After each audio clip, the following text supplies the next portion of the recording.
Praise lord, అందరికీ వందనాలు.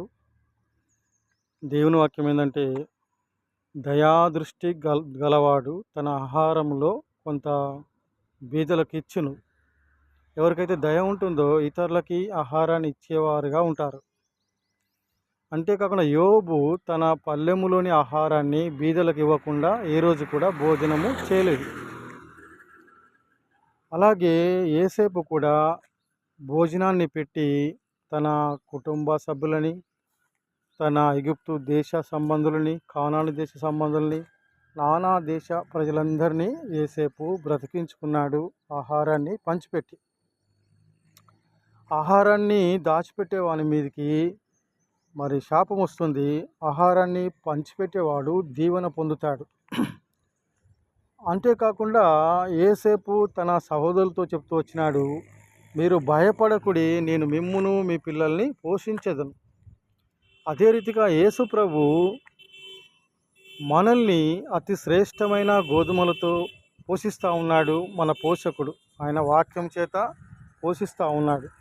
అంతేకాకుండా దేవుడు మనకు జీవాహారాన్ని ఇచ్చినాడు. దేవుడు వాక్యం అనే ఆహారాన్ని ఇచ్చినాడు.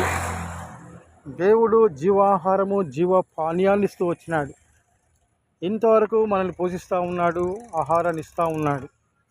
కాబట్టి దేవుడిచ్చే ఆహారం తినివాడు ఎల్లప్పుడూ బతుకుతాడు.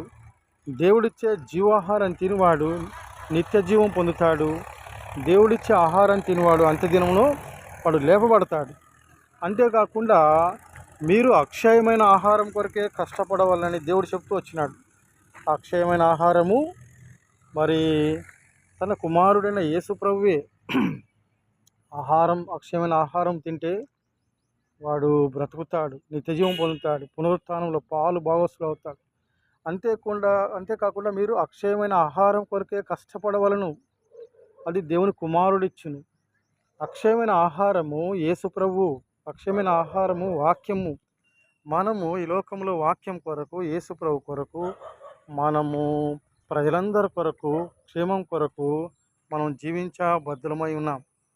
కాబట్టి ముమ్మారు ఆహారాన్ని భుజించేవాడు బలంగా ఉంటాడు. కనుక ఆత్మీయ ఆహారాన్ని ముమ్మారు మనము భుజించబద్ధులమై ఉన్నాం.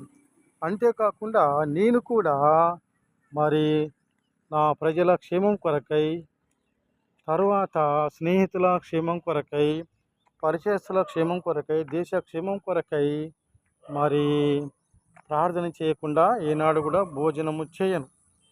కాబట్టి తన ఆహారంలో కొంత బీదలకు ఇచ్చేవాడు దయాదృష్టి గలవాడు. తన ఆహారాన్ని బీద